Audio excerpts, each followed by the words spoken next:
이제 다 함께 사도신경으로 우리 신앙 하나님 앞에 고백하시겠습니다. 나는 전능하신 아버지 하나님, 천지의 창조주를 믿습니다. 나는 그의 유일하신 아들 우리 주 예수 그리스도를 믿습니다. 그는 성령으로 잉태되어 동정녀 마리아에게서 나시고 본디오 빌라도에게 고난을 받아 십자가에 못 박혀 죽으시고 장사된 지 사흘 만에 죽은 자 가운데서 다시 살아나셨으며 하늘에 오르시어 전능하신 아버지 하나님 우편에 앉아 계시다가 거기로부터 살아있는 자와 죽은 자를 심판하러 오십니다. 나는 성령을 믿으며 거룩한 공교회와 성도의 교제와 죄를 용서받는 것과 몸의 부활과 영생을 믿습니다. 아멘.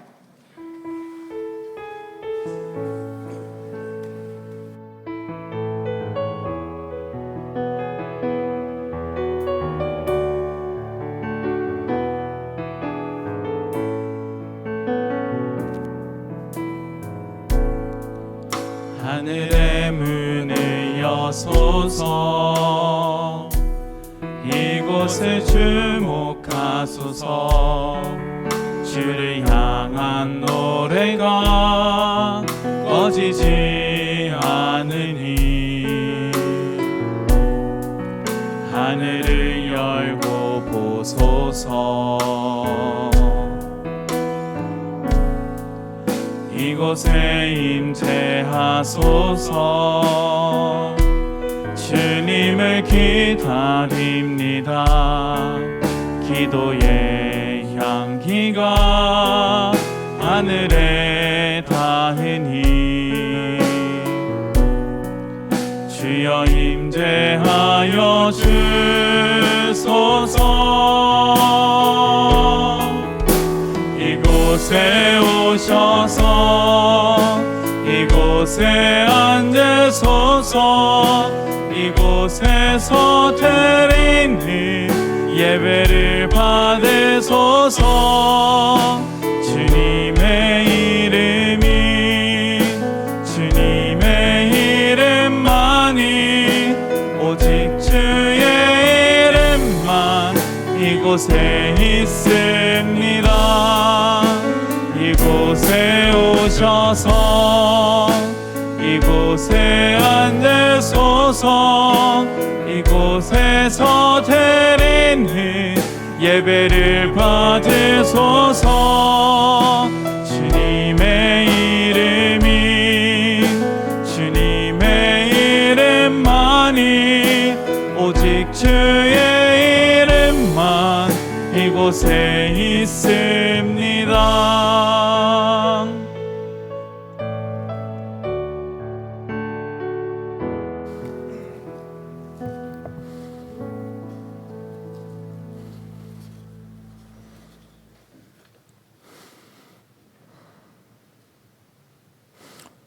구원과 권능과 영광을 가지신 하늘의 하나님 아버지, 저희를 사랑하사 주님의 사랑과 은혜 안에 살게 해주시고 오늘 저희가 대형교회의 전에 나와 예배를 드리게 하여 주시니 감사합니다.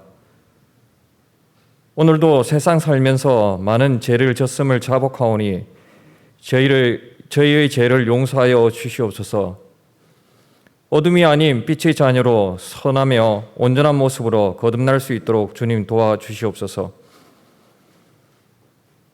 1945년 미국과 소련의 대립으로 나누어졌던 38선 이후 1950년 6월 25일 주일, 중국과 소련의 지지를 얻어 북한의 남침으로 벌어진 71년 전 6.25 한국전쟁이 있은 한 주간이었습니다.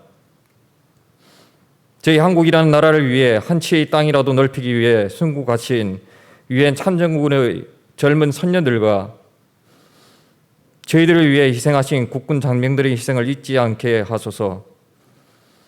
그들의 희생이 없었다면 결코 이 땅에 자유민주주의, 자유민주공화국이 뿌리내리지 못했을 것입니다. 생명을 빚진 저희들이 이런 역사의 아픔을 잊지 않고 기억하게 하시고 그런 저희 민족의 아픔과 상처를 감싸주사 자유의 이념으로 지금도 이 민족 가슴 속에 축적되어 있는 시기와 증오와 다툼에서 벗어나 예수 그리스도 안에서 화평을 이루게 하옵소서. 주님이 하나님 미랄처럼 자신을 버리심으로 수많은 생명을 살리신 것처럼 전쟁의 아픔 속에서도 나라를 위해 기도를 하였던 그 당시의 교회의 모습처럼 주님을 예배하는 예배의 불길이 더욱 타오르게 하시며 기도의 향기가 꺼지지 않고 주님을 향한 찬양의 소리가 끊이지 않는 교회가 되게 하시어 세상의 빛과 소금의 역할을 감당하여 참다운 그리스도인의 삶을 살게 하옵소서. 성장과 부흥이 멈춘 한국교회를 불쌍히 여기옵소서. 1907년 평양 대부흥과 일제시대의 순교 정신으로 다시 돌아가 순결한 교회로 거듭나게 하소서. 한국 전쟁 이후 휴전선으로 분단의 아픔을 간직한 채 살아가는 이산가족들의 아픔을 기억하게 하시고 다시는 이 땅에 수많은 생명이 사라지는 참혹한 전쟁이 일어나지 않도록 도와주소서. 주님의 섭리 가운데 주님의 때에 주님의 방법으로 통일을 이룰 수 있도록 인도하여 주옵소서. 코로나19 사태로 인해 예배드리는 우리의 중심이 흐트러질 때가 있었음을 솔직하게 고백합니다. 하나님 앞에서 저희들이 신앙을 돌아보게 하시고 다잡게 하옵소서. 사무엘을 키운 한나처럼 저희 성도들이 기도로서 믿음의 가문을 자녀들에게 물려주게 하소서. 지금 세계는 코로나19로 인해 많은 고통 속에 있습니다. 백신과 치료제가 개발되고 있으나 또한 그와 더불어 변이 바이러스도 계속 나오고 있습니다. 하나님의 섭리 가운데 하나님의 지혜로 이 어려운 상황들을 잘 극복하게 하옵소서. 나 때문에 움직이는 것이 아니라 어렵지만 하나님이 원하시는 것을 하나님이 원하시는 때 하나님이 원하시는 방법으로 순종하며 행하게 하옵소서. 이 세대에 저희 성도들이 깨어서 기도하게 하시고 나라와 민족과 교회를 회복시켜 주시고 하나님이 선하시고 온전한 뜻이 무엇인지 잘 분별하게 하옵소서. 변등 세상 앞에 입을 다물고 모른 채 방관했던 저희들을 용서하여 주시옵소서. 그들을 위해 기도하지 못했던 저희들을 용서하여 주시옵소서. 이웃을 사랑하라는 하나님의 말씀에 순종하지 못하고 나만 사랑했던 저희들을 용서하여 주시옵소서. 부족하고 죄 많은 저희들이 하나님 아버지의 선하고 인내하심을 알게 하여 주시고 어느 곳 어디에 있든 하나님의 아버지를 늘 사랑하며 감사하고 기도하기를 원하옵니다. 가족 간 이웃 간에도 사랑으로 엮어 주시고 은혜 주시어 사업장에서는 지혜와 능력을 주시어 물질적으로 어려움이 없이 형통케 하옵시옵고 직장에서는 동료들과 화목하며 사랑과 정을 나누고 나아가 그리스도 향기를 풍기는 성도 되기를 원하옵나이다. 어느 곳에 있던 작은 예수가 되어 예수님을 증거하는 성도들이 되게 하옵시고 예수님 안에서 풍성한 신앙의 열매를 맺을 수 있도록 저희들의 영육간을 인도하여 주시옵소서. 고마우신 아버지 하나님, 오늘도 하나님께서 귀한 말씀을 우리에게 선포하여 주심을 감사합니다. 주님 말씀을 갈급한 심령으로 받아 먹게 하시어 영의 양식으로 살찌워 주시기를 원하옵나이다. 들을 길을 허가하여 주시고 각 사람에게 필요한 영양분으로 채워 주시옵소서.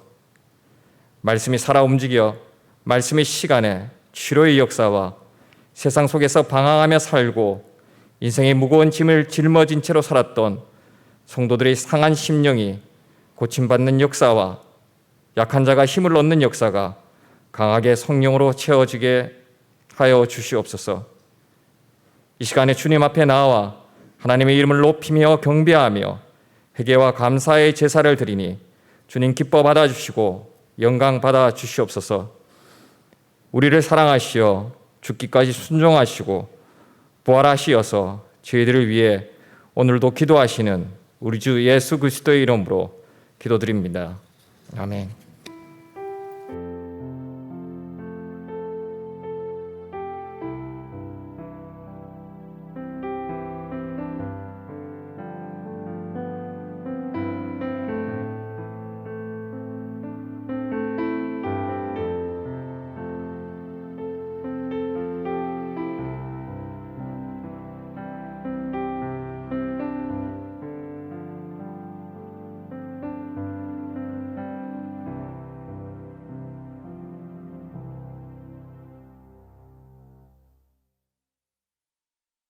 오늘 우리에게 주시는 하나님의 말씀은 사도행전 28장 30절에서 31절의 말씀과 디모데후서 4장 1절에서 2절의 말씀입니다.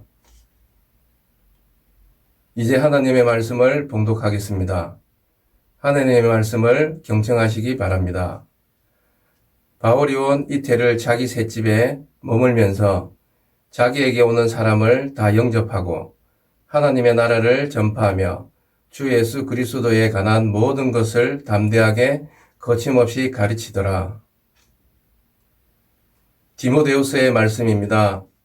하나님 앞과 살아있는 자와 죽은 자를 심판하실 그리스도 예수 앞에서 그가 나타나실 것과 그의 나라를 두고 엄히 명하노니 너는 말씀을 전파하라. 때를 얻든지 못 얻든지 항상 힘쓰라.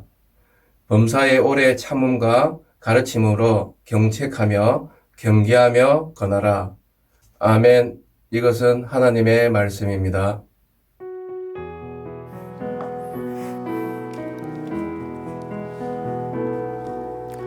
이 말씀 따라 사는 동안 지치지 않게 하시고 이 말씀 따라 사는 동안 주님 나라 이루소서. 여러분, 오늘 먼저 이 사진을 좀 봐주시기 바랍니다. 130년 전 사진인데요. 어디인 것 같아요? 네, 갓을 만드는 집이죠. 그리고 가운데 이렇게 자기 키 높이보다 더 높은 높이로 갓을 싸서 한 손에 들고 계신 분은 아마도 이제 저 갓을 들고 나가서 파시는 분인 것 같습니다. 여러분, 그런데요, 저 사진에 저분이 과연 언제까지 저 갓을 파실 수 있었을까요? 무슨 말이냐면 그 즈음에 고종 황제가 단발령을 내렸습니다. 1895년 11월 15일 고종 황제께서 친히 머리를 깎으시고 단발령을 내려서 모든 백성들이 다 머리를 자르도록 했어요. 그러면 갓은 어떻게 해요? 앞으로 살 사람이 없게 되는 거죠.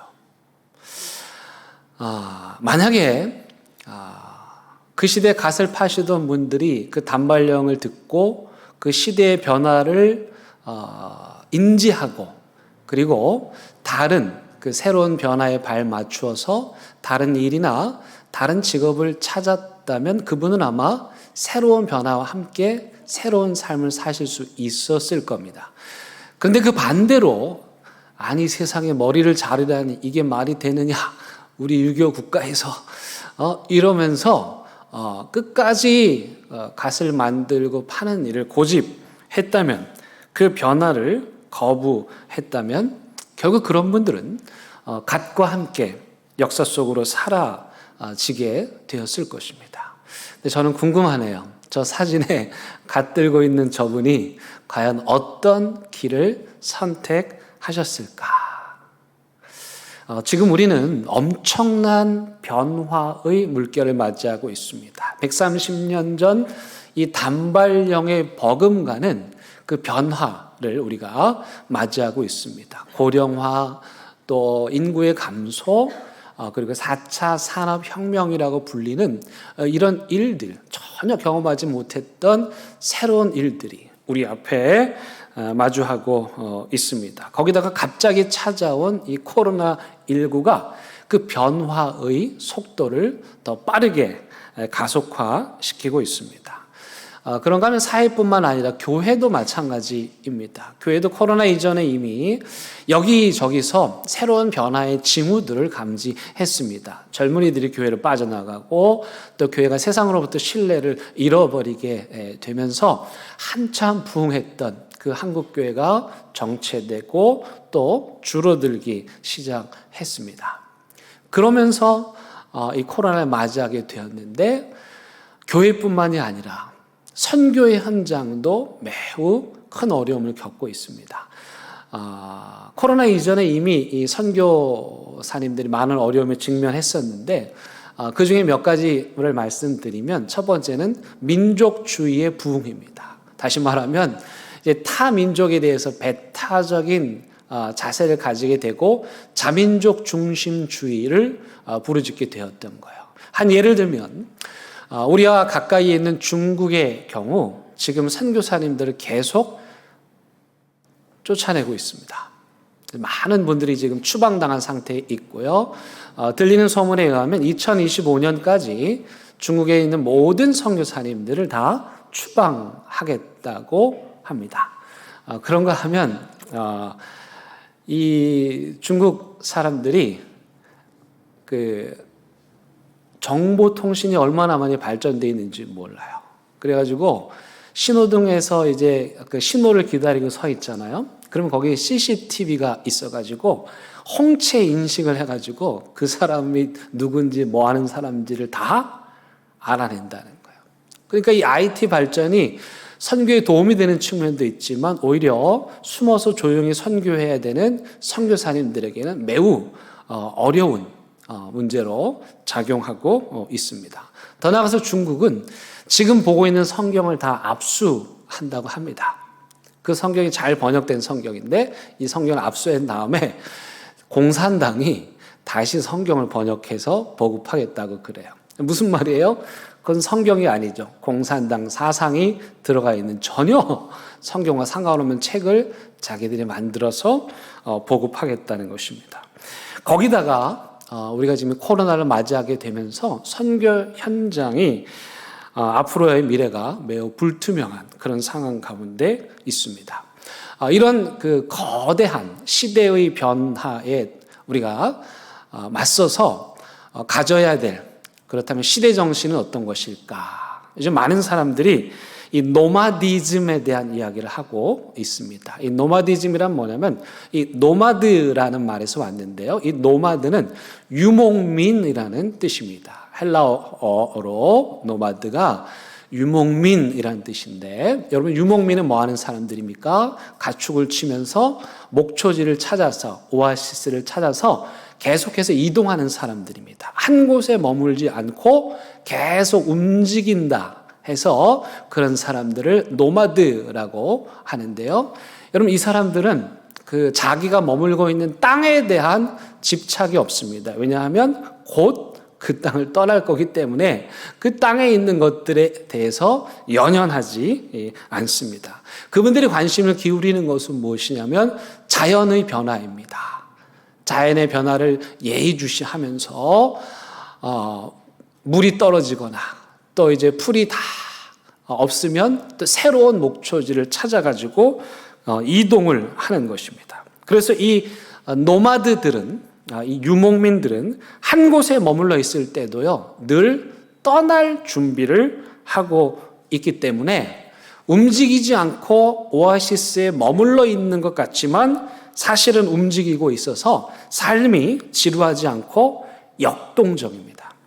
반면에 한 곳에 머물며 농사를 짓는 정주민들, 여기서 사는 사람들은 땅을 차지하기 위해서 안간힘을 씁니다. 그리고 네 땅, 내 땅을 구분하기 위해서 울타리를 세웁니다. 이들은 생산량을 늘리기 위해서 항상 바쁘고 분주하게 움직이지만 삶은 역동적이지 않고 정지해 있습니다. 그리고 열심히 달리는 것 같은데 항상 제자리입니다. 근데 그런 걸 알면서도 그 소유적인 삶의 무게에 짓눌려서 앞으로 나아가지 못하고 현실에 안주하는 삶을 살게 됩니다. 여러분 이 두 가지의 삶이 극명하게 대비가 되죠. 노마드, 유목민의 삶, 그리고 한 곳에 머물며 정주하는 정주인들의 삶. 그런데 여기서 우리가 오해하면 안 될 것은 이 노마드들이, 유목민들이 계속해서 움직인다고 해서 이것을 장소적인 개념으로 이해하시면 안 됩니다. 이 노마드들이 장소를 움직이는 것이 아니라 그 장소의 변화를 추구하는 것이 아니라 무엇을 추구하는 것이냐면 내면의 변화를 추구하는 것입니다. 만약에 노마드적인 삶을 유목민적인 삶을 장소의 변화로만 이해한다면 어떻게 되겠습니까? 우리가 주기적으로 이사를 해야 되고 주기적으로 교회도 옮겨야 되고 주기적으로 직장도 옮겨야 되는 거예요. 여기서 말하는 이 노마드 정신은, 노마디즘은 단순히 공간의 변화를 의미하는 것이 아니라 공간 안에 있든지 또는 공간을 이동하든지 상관없이 어디로부터의 벗어남이냐면 바로 자기 자신의 과거로부터, 구습으로부터 또는 영화로부터 떠나는 거예요. 그래서 새로운 질서 체계로 나아가는 거.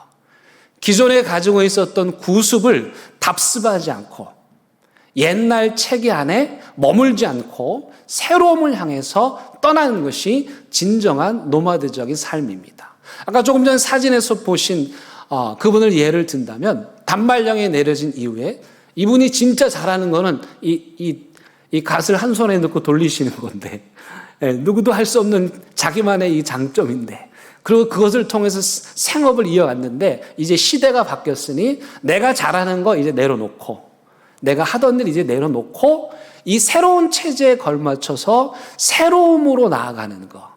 즉 과거로부터 떠나서 새로운 삶의 체제로 나아가는 것. 이게 진정한 노마드 정신인 거예요. 그런 의미에서 유목민이라고 해서 오아시스와 사막에 산다고 해서 다 노마드들이 아닌 거예요. 반대로 도시에 살고 농촌에 산다고 해서 다 정주민들이 아닌 거예요. 도시와 농촌에 살아도 끊임없이 자기의 삶을 과거로부터 떠나서 새로운 삶의 질서를 향해서 나아갈 때 그런 사람들을 우리는 노마드들이고 노마디즘의 삶을 살아간다고 할 수 있는 것입니다. 여러분들이 잘 알고 있는 미술가 빈센트 반 고흐 같은 경우에 그 시대의 화풍은 뭐였냐? 이거는 인상주의였습니다. 이 고흐가 인상주의라고 하는 오아시스 안에서 그림을 그렸습니다. 그런데요, 그는 거기서 머물지 않고 인상주의에서 그릴 수 없는 전혀 새로운 시도를 합니다. 새로운 형태의 그림을 그리는 거예요. 그래서 사람들이 와 하면서 전혀 인상주의 화가들에게서 볼 수 없는 작품을 그분에게서 만나게 되는 거예요. 그런데 이 고흐는 자기가 새로운 걸 만들고 개척했음에도 불구하고 거기에 머물지 않고 또 새로움을 향해서 나아가는 거예요. 그러니까 여러분, 고흐는 예전의 고흐하고 지금 새로운 그림들을 그리는 고흐하고 같습니까? 다릅니까? 질적으로 전혀 다른 사람인 거예요. 똑같은 사람인데 과거의 고흐와 오늘의 고흐가 다른 것. 이것이 바로 유목민적인 삶인 것입니다. 그래서 철학자 들레주는 이런 말을 했습니다. 유목민은 움직이지 않는다. 되게 유명한 말입니다. 아니, 우리가 유목민을 움직인다고 그랬는데 왜 움직이지 않는다고 말할까? 여기서 움직이지 않는다는 말의 의미는 공간적 이동을 의미하는 것입니다. 사실은 그의 내면은 끊임없이 움직입니다. 끊임없이 새로운 체계를 받아들입니다. 새로운 삶의 질서로 나아갑니다. 그래서 같은 공간 안에 있지만 그는 늘 새로운 사람. 제가 길 가는 교회라는 교회에 10년을 사역을 했었습니다. 사실은 꽤 긴 시간이죠. 한 교회에서 10년을 사역한다는 것은요. 근데 이제 길 가는 교회에서 10년 사역을 마치고 이제 새로운 교회로 이제 가게 되면서 이제 부목사로서 면접을 보게 됐어요. 근데 그 면접하시는 한 장로님이 저한테 이렇게 말씀하셨습니다. 아니, 목사님 한 교회에서 10년을 계신 거 보니까 목사님은 좀 안주하는 스타일이신 것 같습니다. 근데 제가 그 말을 듣고 동의하지 않았습니다. 그 장로님은 뭘 착각하신 것입니까? 노마디즘을 뭘로 보는 거예요? 교회를 옮기는 걸로 본 거죠. 장소를 옮기는 걸로 본 거예요. 근데 진정한 노마디즘은 그게 아닙니다. 10년을 한 교회에서 살았지만 매일 새로운 거. 저는 너무 재밌었거든요. 지루하지가 않았거든요. 제가 만든 것도 제가 깨뜨리면서 끊임없이 새롭게 부어주시는 하나님의 은혜를 따라 살았거든요. 그래서 저는 거기서 정주하고 있었다, 머물러 있었다. 전혀 저는 그렇게 생각하지 않아요. 그렇다면 하나님께서 우리에게 원하시는 삶은 어떤 걸까? 하나님은 도대체 어떤 분일까? 여러분, 하나님이야말로 진정한 노마드이십니다. 여러분, 창세기 1장에 보면 하나님께서 우주 만물을 창조하시죠. 놀랍도록 기가 막히게 창조하십니다. 그런데 창세기 1장에서 창조하신 하나님의 피조물, 창조물이 오늘 우리가 보는 해와 달과 별과 같을까요? 다를까요? 같을까요? 다를까요? 여러분, 다릅니다. 하나님께서 태초에 창조하신 그 피조물들이요, 끊임없이 변화해요. 끊임없이 새로워져요. 어떤 분들은 그런 분들 계세요. 정말 내 인생에 아무런 변화도 없었으면 좋겠다. 아무 일도 일어나지 않았으면 좋겠다. 그냥 이대로 정지 상태로 있었으면 좋겠다. 여러분, 지금 아무 일도 일어나지 않는 것 같은 이 순간에도요, 우주가 팽창하고 있어요. 과학자들이 보니까 지금도 넓어요. 다른 은하계를 가려면 20년 가야 돼요. 그런데 그 우주가 지금도 팽창하고 있는 거예요. 하나님이 만드신 그 창조의 세계가 한번 뚝딱 하고 끝나는 게 아니에요. 그 하나님의 창조 세계가 오늘도 새로워져요. 어제 본 태양이 오늘의 태양과 다릅니다. 오늘 본 태양이 내일 볼 태양과 달라요. 하나님은 하나님의 피조물들을 날마다 새롭게 끊임없이 변화시키시는 분이십니다. 그래서 하나님은 변화를 즐겨하시는 분이세요. 어디서 알 수 있습니까? 구약 성경에 보면 성막과 성전을 통해서 알 수 있습니다. 성막과 성전은 똑같이 하나님이 임재하시는 장소입니다. 하나님께서 인간들이 하나님을 만날 수 있도록 해주기 위해서 그 공간 안에 임재하시는 거예요. 다만 차이가 있다면 성막은 광야를 걸어가면서 만들었어요. 그러다 보니까 좀 소박해요. 반면에 성전은 솔로몬이 만들었어요. 하나님의 집이라고 최고의 건축물로 만들었어요. 화려합니다. 근데 하나님은 뭘 더 좋아하셨죠? 성경을 가만히 읽어보면 화려한 성전보다 소박한 성막을 좋아하세요. 왜요? 성막은요, 끊임없이 움직입니다. 성전은 움직이지 않는데 성막은 끊임없이 움직여요. 하나님이 가라! 그러면 이스라엘 백성들이요, 그 성막을 텐트니까 돌돌돌 말아가지고 딱 짊어지고 떠나는 거예요. 멈춰라! 딱 멈춰서 거기다가 텐트를 치는 거예요. 자유자재로 하나님과 함께 새로운 변화를 받아들이면서 이동하고 움직이는 성막. 하나님은 그 성막을 더 좋아하셨습니다. 우리 예수님도 노마드적인 삶을 사셨습니다. 예수님을 복음서에서 보면 그분은 항상 움직이십니다. 역동적이십니다. 늘 변화하시는 분이세요. 마가복음이 특히 그 예수님을 잘 표현해주고 있습니다. 마가복음을 흔히 길 위의 복음서 이렇게 말합니다. 왜 그러냐면 이 마가가 1장부터 16장까지 이 마가복음을 쓰는데 장소적 배경이 뭐냐면 길이에요. 그러니까 예수님이 처음부터 길에서 딱 출발해가지고 마지막 십자가 지시기까지 길 위에서 일어난 일들로 기록하고 있어요. 길 위에서 제자들을 만나고 길 위에서 제자들을 가르치고 길 위에서 사람들을 치유하고 길 위에서 하나님의 복음을 전하는 거예요. 왜 마가가 예수님을 길 위에 예수님으로 묘사하고 있을까요? 여러분, 길은 어떤 곳입니까? 거기 머무르는 곳입니까? 평생 거기에 기거하는 곳입니까? 아닙니다.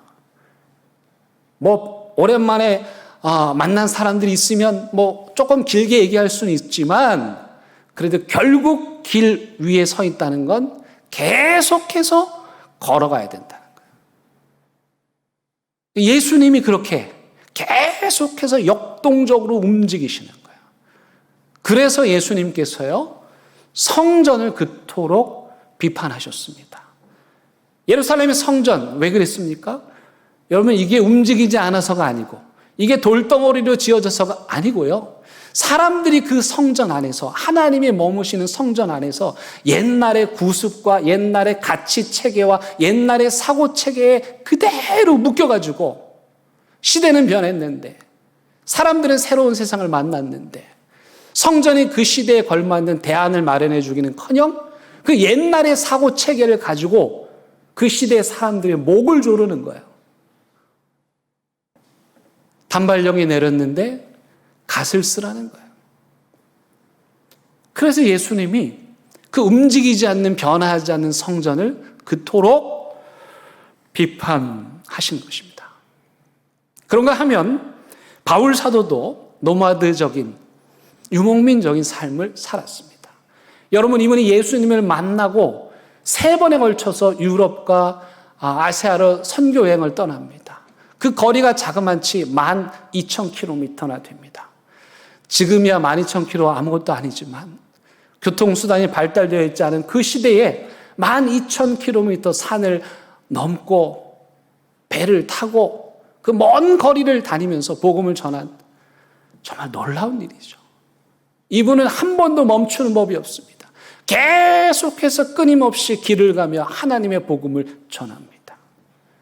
그가 오늘 말합니다. 디모데에게.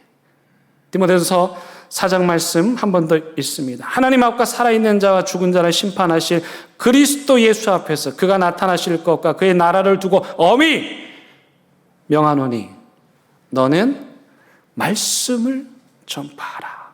그런데 언제 전파하라? 때를 얻든지 못 얻든지 항상 힘쓰라. 때를 얻든지 못 얻든지. 오늘은 우리 교회가 북한 선교 기념주일로 지킵니다. 6월 선교의 달 중에 마지막 주를 그렇게 지킵니다. 제가 해마다 북한 선교 주일 오늘이 되면 늘 같은 넥타이를 찹니다. 제가 좀 보여드리면 지금 차고 있는 이 넥타이 가운데에 동그란 마크가 혹시 보이실지 모르겠습니다. 여기 뭐라고 써 있냐면은 이게 그 북한에요 과학기술대학교가 있어요. 그래가지고 평양과학기술대학교 졸업생들 졸업할 때 준 선물이에요. 근데 이걸 제가 왜 차고 있느냐? 제가 20년 전에 이제 연변에, 중국 연변의 과학기술대학교 그 아이들과 함께 이제 전도하고 복음을 전했는데 거기 이설매라고 하는 친구가 정말 신실하게 하나님을 믿고 그가 선교사가 됐어요. 그래가지고 이 친구는 북한 국적이니까, 북한 국적이 아니라 중국 국적이니까 북한에 들어갈 수가 있는 거예요. 그래서 평양과학기술대학교에 들어가서 몇 년 전 일입니다. 들어가서 거기서 평양과학기술대학교 아이들에게 가르치는 일을 했어요. 그때 이 설매가 이제 저한테 이걸 가지고 와서 선물로 준 거예요. 여러분, 북한에 평양과학기술대학교가 있고요. 하나님의 사람들이 지금도 들어가서 그 땅에 복음을 전하고 있어요. 근데 요즘에 북한 선교가 참 어려운 지경을 맞이했죠. 최근 통계를 보니까 우리나라 사람들이 통일 반대하는 게 55%고 7월이 되면 이제 북한의 식량난이 심각해질 거라고 얘기하는데 이 남북 관계가 좋지 않다 보니까 우리가 할 수 있는 게 많지가 않습니다. 그래도 우리 교회는 이 북한 선교를 위해서 열심히 일하고 있습니다. 북한의 결핵 요양소에서 약이 없어서 죽어가는 분들 위해서 우리가 후원을 하고 있고, 그래서 매년 2분, 3분 정도 우리가 살려내고 있습니다. 박은경, 리현, 림태일 이 3분 우리가 살려냈죠. 완치되셔서 퇴원하신 분들입니다. 여러분, 이분들의 성함을 기억해 주시기 바랍니다. 박은경, 리현, 림태일. 왜냐하면요, 우리가 약 보낼 때 거기 써 있어요. 이 약은 대연교회에서 대연교회 성도님들이 보내준 약입니다. 그래서 그분들이 우리가 만나지는 못했지만 대연교회는 알아요. 언젠가 우리가 그분들 만나게 되겠지요. 이 땅에서 못 만나면 하늘나라 가서 만나게 될 텐데 아마도 그분들이 여러분들 만나면 고맙다고, 여러분들 후원해줘서 내가 살았다고 말씀하실 거예요. 그뿐만이 아닙니다. 우리는 탈북한 청소년, 북한 청소년들 얼마나 한국 사회에 적응하기 힘들어요. 그 아이들 돌보는 여명학교 찾아도 갔었고 함께 기도하고 있습니다. 우리 교회 또 한 장로님께서는 개성공단에 가셔가지고 그린 닥터스를 통해서 또 의료 선교를 펼치시기도 했어요. 우리 교회는 예전부터 북한 선교를 잘 해오고 있고 지금도 잘 하고 있다고 생각합니다. 최근에는 이 어려움 중에도 아주 반갑고 기쁜 소식이 하나가 들려져 왔는데요. 그건 뭐냐면은 북한어 성경이 번역됐다는 거예요. 지난주 목요일 날 출판식을 했습니다. 모퉁이돌 선교회에서 남북한 병행 성경을 출판했습니다. 지금 여러분들 보시는 책인데요. 거기 제목을 보시면 이 제목이 중요합니다. 남북한 병행 성경이에요. 무슨 말입니까? 저 성경책은 우리말도 있지만 어디 말도요? 예, 북한 말도 되어 있는 거예요. 두 개의 언어로 되어 있는 거예요. 여러분, 이 성경책 출간이 우리에게 가져다주는 선교적 의미가 매우 큽니다. 첫 번째, 선교는 우리 중심, 우리 생각, 우리 위주가 아니라 누구 위주여야 돼요? 복음을 받아들이는 대상, 선교지의 사람들 중심이 되어야 되는 거예요. 여러분, 솔직히 북한어로 성경을 번역했다. 어떻게 생각하세요? 납득이 되세요? 뭘 그걸 번역해, 같은 한글인데 그냥 뭐 대충 읽으면 이해가 되지 않을까? 저도 그렇게 생각해요. 근데 그거는 누구 중심이죠? 우리 중심이에요. 70년 동안 언어가 이미 많이 달라져 버렸어요. 그래서 제가 이 번역한 분을 알아요. 우리 교회도 오신 분이에요. 그 목사님께서 땀 흘리며 수고하셔서 성경을 북한말로 번역한 거예요. 이유가 뭐예요? 그분들 중심, 그분들이 이해할 수 있도록 그분들의 언어로 성경을 번역한 거예요. 최근에 그 GMTC라가 우리나라 최초의 그 유일한 선교기관 단체가 있어요. 30년 동안 지속되는 GMTC라고 있는데 우리 호프 선교회하고 협력합니다. 그래서 여기서 30년 역사를 정리한 이렇게 두꺼운 책을 보내주셨어요. 근데 제가 보는데 너무 감동적이에요. 지난 30년의 한국의 선교 역사를 돌아보면서 우리에게 주는 통찰력이 매우 큽니다. 그 책에서 이야기하고 있는 것 중에 하나가 뭐냐면 지금까지 대부분 교회의 선교들은 어땠냐? 교회 안에다가 그물을 치고 고기를 잡았다는 거예요. 교회 안에다가 그물을 치면 고기들이 어떻게 되죠? 일단 교회를 들어와야 되는 거예요. 그래서 여기서 말하는 건 뭐냐면은 교회 안에 그물을 치지 말고 어디에 그물을 치라는 거예요. 용기 있게 교회 밖으로 나가서 세상에 나가서 그 세상에다가 그물을 쳐야 한다는 거죠. 누구 중심이어야 된다는 거예요? 우리 중심이 아니라 그들 중심이어야 된다는 거예요. 남북한 병행 성경이 가져다주는 두 번째 의미는 뭐냐면은 역시 하나님의 성교는 오직 하나님 말씀이라는 거예요. 이 말씀이 그들의 삶에 들어가서 역동적으로 그들을 변화시키는 거예요. 이 얘기하려면 한도 끝도 없는데 여러분 이 책을 번역하신 이 모퉁이돌 선교회는요, 그 책을 가지고 나중에 통일되면 와서 보세요 그러지 않아요. 이 책을 몰래 중국으로 가지고 가서 북한 접경지대로 가가지고 거기서 위험을 무릅쓰고 압록강 두만강으로 이 성경책을 밀수합니다. 계속해서 위험을 무릅쓰고 보내고 또 보내고 압수당하면 또 보내고. 왜요? 지금 당장 그들이 하나님의 말씀을 들을 수 있도록 하기 위해서. 몇 해 전에 오셨던 그 심주일 목사님, 탈북자분이시죠. 저에게도 언제나 와라, 같이 가자.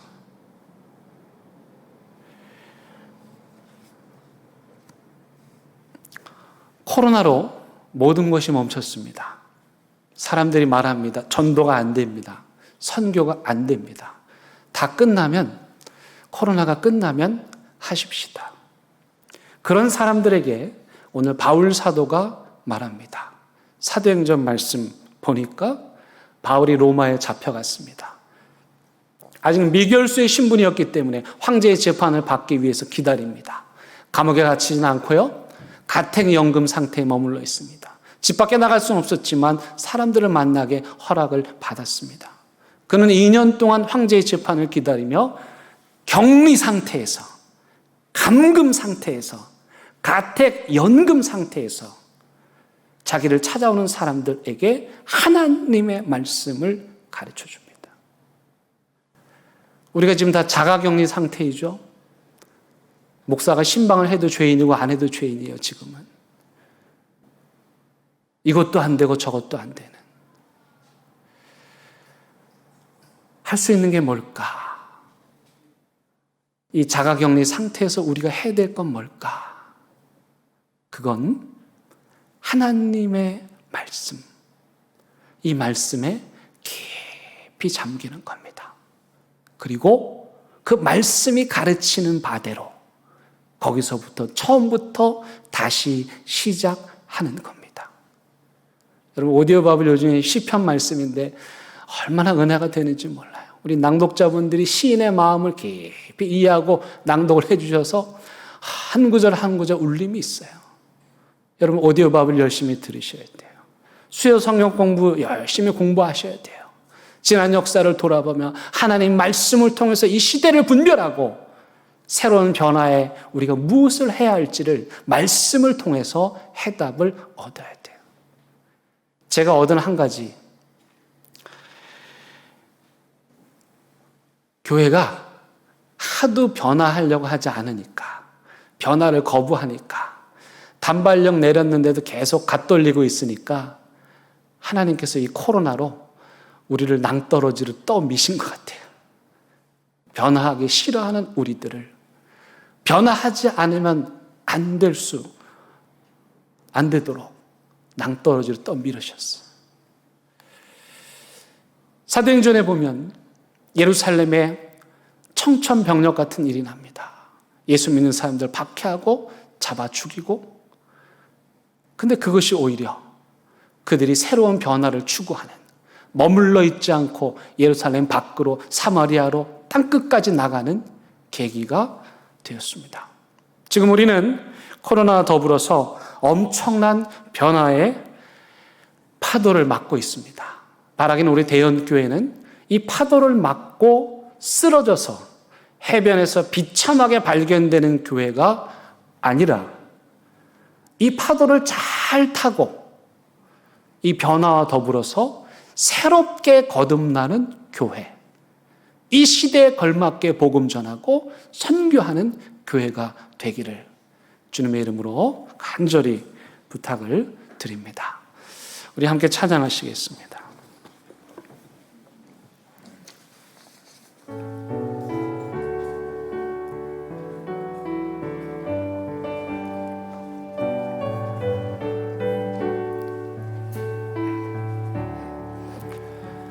우리가 지금은 나그네 되어도 화려한 천국에 모자 나가리니, 이 세상 있을 때 주 예수 위하여 끝까지 임소일 하셈. 주 내게 부탁하시니 천사도 음모하겠네.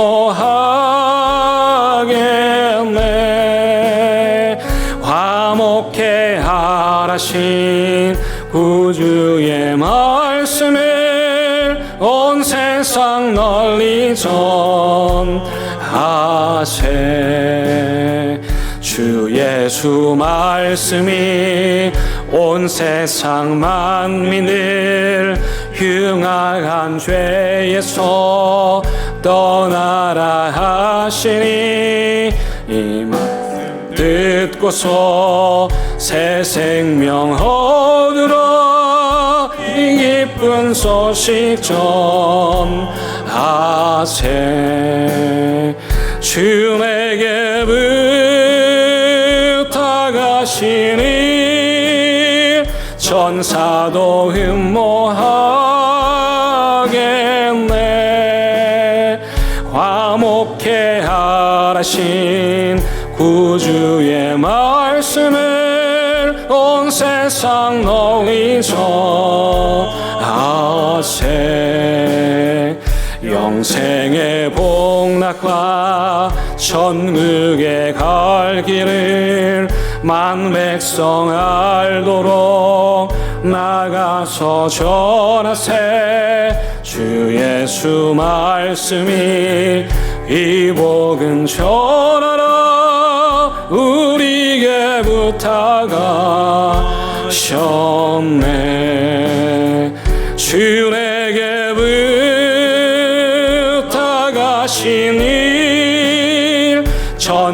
나도 흠모하겠네. 화목해 하라신 구주의 말씀을 온 세상 널리 전하세. 기도하시겠습니다. 하나님, 우리 언젠가 이 세상 떠날 나그네들입니다. 착각하지 않게 해주십시오. 여기 살 집 짓는 일보다 하늘나라 집 짓는 일 열심하게 하셔서 오늘도 이 땅에 죽어가는 생명들에게 이 복음 바울 사도처럼 마지막 순간까지 또 전하고 또 전하는 하나님께서 기뻐하시는 대형교회 다 되게 하여 주옵소서.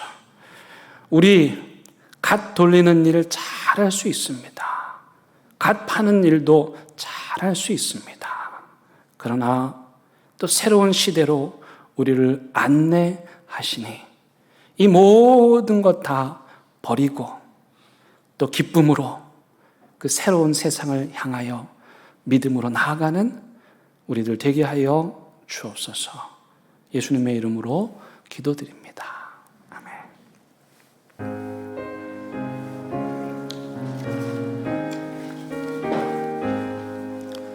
진리와 생명 되신 주의 위몸을 바치옵니다. 믿음과 소망 사랑에 한 마음 되게 하소서. 아멘. 하나님, 이 시간 하나님께 너무도 감사하여 귀한 예물 올려 드립니다. 이 예물 주님께서 기억하시고 드리는 손길 위에 하늘의 신령한 축복 가득 채워주시고 이 땅에 살아가는 동안 메마르지 않도록 결핍된 삶 살지 않도록 넉넉하고 풍성하게 하나님 축복 허락하여 주시옵소서. 하나님, 이제 말씀 들고 다시 세상을 향하여 나아갑니다. 울고 있는 세상, 절망 가운데 있는 세상, 주저앉아 있는 이 세상에 어떻게 해서든지 이 하나님의 복음, 생명의 복음 전하고 증거하는 삶, 복된 삶, 하나님이 기억하는 삶 살게 하여 주옵소서. 예수님의 이름으로 기도드립니다. 아멘. 예, 여러분 반갑습니다. 우리 서로 인사 나누시겠습니다. 예, 잘 오셨습니다. 예, 환영합니다. 제가 눈물이 날라 그랬는데 우리 진 권사님 오랫동안 앓으셨다가 오늘 나오셨습니다. 우리 큰 박수로 환영하도록 하겠습니다. 감사합니다. 예, 그리고 또 멀리 터키에서 우리 성교사님 가정 오늘 오셨습니다. 잠깐 일어나 주시면, 예, 우리 큰 박수로 우리 환영하도록 하겠습니다. 감사합니다. 네. 예, 그리고 또 오늘 우리 교회 하나님께서 귀한 분 보내주셨습니다. 우리 김은영 성도님 함께 믿음 생활 할 수 있게 되어서 감사합니다. 우리 큰 박수로 환영하도록 하겠습니다. 감사합니다. 이번 주 토요일 날 온 가족 새벽 예배로 드립니다. 많이 참여해 주시기 바라고요.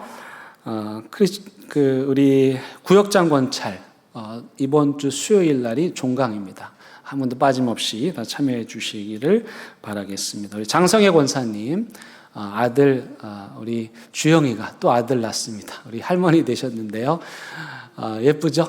예, 우리 축하드립니다. 우리 큰 박수 하도록 하겠습니다.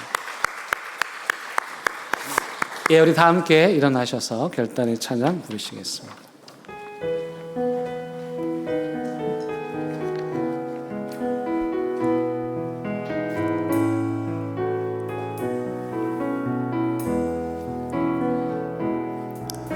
그 선하님의 고요히 감사하여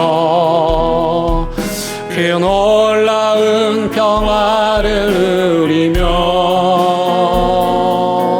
나 그대들과 함께 걸어가네. 나 그대들과 희망을 여네. 고난과 고통의 날이 무겁게 내 영혼 짓눌러도 오 주여 우리 외면치 마시고 약속된 구원을 이루소서. 그 선한 힘이 우리 감싸시니 믿음으로 일어나릴 기대 안에 주 언제나 우리와 함께 계셔.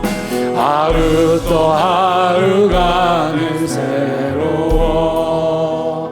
우리 주님 예수 그리스도의 은혜와 하나님의 크신 사랑과 성령님의 인도하심이 이 땅에 최초의 선교사로 오셔서 우리에게 복음 전해 주시고 또 우리도 역동적인 힘으로 이 세상에 나아가서 힘차게 하나님의 복음 전하기 원하는데 그 주님의 말씀에 순종하여 주님 말씀 순종하여 마지막 순간까지 죽기까지 이 생명의 복음 전하기로 다짐하고 또 다짐하는 사랑하는 대형교회 모든 성도들 위해 이들의 가정과 일터와 사업장 위에 온라인 예배 드리고 있는 각 가정 위에 저 북녘땅 이 시간에도 몰래 지하에 숨어서 예배 드리는 지하교회 성도들 위에 이 나라 이민족 위에 이제부터 영원토록 함께 하시기를 간절히 축원하옵나이다. 아멘.